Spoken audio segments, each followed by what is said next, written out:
guys! So today I want to talk to you a little bit about setting sprays. What are they? Who are they for? Who would they benefit? Do you need to use them every day? Are they necessary? And I want to do it all while eating some turkey. Because I'm just hungry. And you know, I really don't like bananas. I know this is totally off topic, but my brother eats bananas like up the yin-yang. And I have not had bananas for over a year. I don't know, I just don't care for the taste as much. Like, I don't even like banana sundaes or banana pudding or banana fruit shakes. Like, I just don't like bananas. Bananas, I don't like them. Bananas are really high in potassium though, so they stop you from bloating. So keep that in mind. Anyways, totally off topic. How did I even get on the topic of bananas? I'm going to eat this and talk to you guys about setting sprays. And the reason why is because you guys are constantly asking me about setting sprays, and I really want to address some of those issues. I am not very familiar with drugstore setting sprays. The ones I use most are the Urban Decay Slick and the MAC Fix Plus. They have other MAC setting sprays as well. But I want to kind of answer you guys' questions. Are they necessary every day? What are they for? What do they do? Etc. First off, what exactly are setting sprays? What do they do? Setting sprays are sprays that are meant to spray on your face, either once you finish with your makeup or throughout the day, to either prevent oil or to keep your makeup lasting longer. You guys know you put primer on before you put your makeup on to make it last longer. Same idea with the setting spray, to put it on after so that it lasts longer.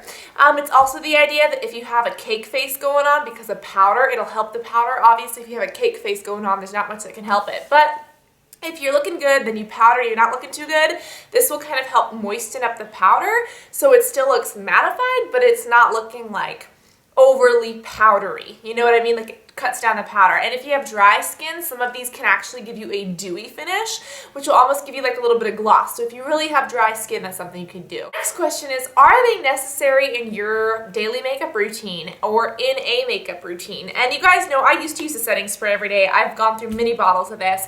I do not use a setting spray every day. Josh Collar MUA, some of you guys may know him. I met him in Chicago. He's amazing. He does not recommend the use of setting sprays except for special occasion. Now, these are his words, not mine. But he says that because a lot of them have rubbing alcohol in them, that can dry out your skin, causing more oil, which is true. For me, I think that you can use it every day depending on what your everyday look is. If you're going to school or going to work, you really do not need a setting spray. Now, if you have gym at school or if you have PE and if you sweat a lot, a setting spray may help your makeup last longer.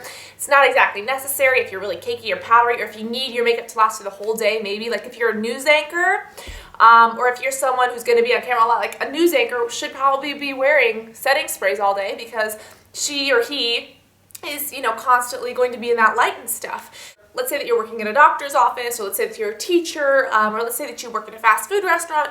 You generally don't need to because your makeup will stay on with primer. And these aren't as essential as if you were going to be recorded or something like that.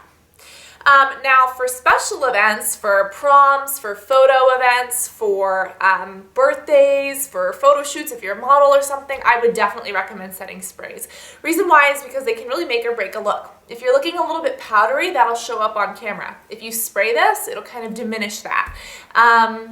If you're looking for a little bit more of a dewy finish, these can help. I wouldn't recommend that for camera, but if you're dry, you need some dew, this would actually be good for day. If you guys are naturally dry skinned, if you have a dewy one, it might be good for everyday use. But it really depends, and it's really up to you.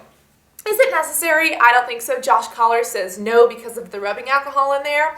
But I think that on a day that you need to look super special, or a day that you need to look super pretty, or a really special event, or maybe things like that, or if you have really, really dry skin and need a dewy finish, you can use that. Or if you're super oily throughout the day, I think that this is the D-Slick. This one does not help with oil control much. This is the D-Slick. It's for oil control. I have noticed spraying this out the day does help me with my oil.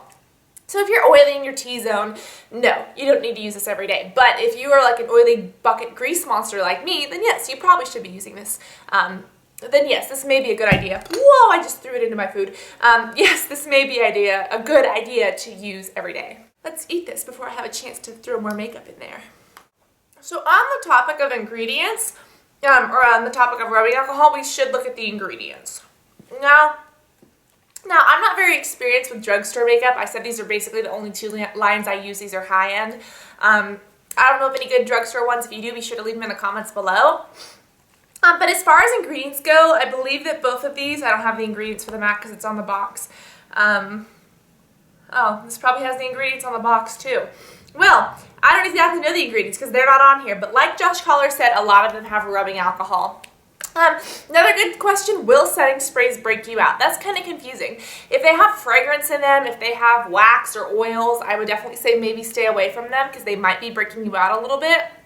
But if they have jojoba oil or if they use witch hazel, which is a natural astringent, which basically kills bacteria but doesn't dry you out like rubbing alcohol, that would be great for acne. And there are setting sprays that are made for acne, which I would definitely recommend for people every day, you know what I mean? But as far as these go, you really have to look into the ingredients and see what aggravates your skin and what doesn't. But if your skin reacts okay to those, or if you don't have acne and if your skin is not acne prone, then no, these should not break you out. The other question is the rubbing alcohol, and it's very true that alcohol, when you put it on your skin, can dry you out so much that your skin needs to produce more moisture. That is very true, which is why I don't recommend putting rubbing alcohol like in toners on your skin. But there are some toners with rubbing alcohol that do a bunch of miracles, especially when you put moisturizer on. So will the rubbing alcohol in here cause you to dry out your skin and break you out? To be completely honest, obviously I'm not going to put a setting spray on my bare skin. When you put on a setting spray, you have layers of makeup and you're putting the setting spray on top, or a layer or two of makeup. So when you're putting the setting spray on top, like on top of a powder or on top of a thick foundation, it's really going to get on the foundation more than it's going to get in your skin. And the way rubbing alcohol works is that once it's sprayed, it evaporates. And the reason why is because we don't want it to hang around. So if you guys can see, it mists, but then it evaporates. And maybe some little particles stick on your skin or stick on the foundation, but what evaporates is the rubbing alcohol. So generally speaking, oh my god, there's people, ignore them. So generally speaking, if you have the rubbing alcohol, it'll be sprayed on your skin. It is not going to have time to penetrate that makeup before evaporating. Now, of course, if you're using a toner or something, or if you're just spraying this straight on your skin, that is not a good idea. If you're reactive to rubbing alcohol, but if you use a moisturizer underneath your foundation, rubbing alcohol shouldn't be a problem. But same thing with toners. If you use a toner that has rubbing alcohol, causes more oil. But if you use a rubbing alcohol toner and then you put a moisturizer on, it stops that from happening. So just a little tidbit there. So then the other questions that I have is that, do I have recommendations? Do I have things that you should use, things you shouldn't? Honestly, I have never really looked at drugstore. I looked at some high-end things. These are the only ones I really use and I'm familiar with. That is what I think of toners. I'm sorry, that's a little bit of what I think of toners, but that is what I think of setting sprays.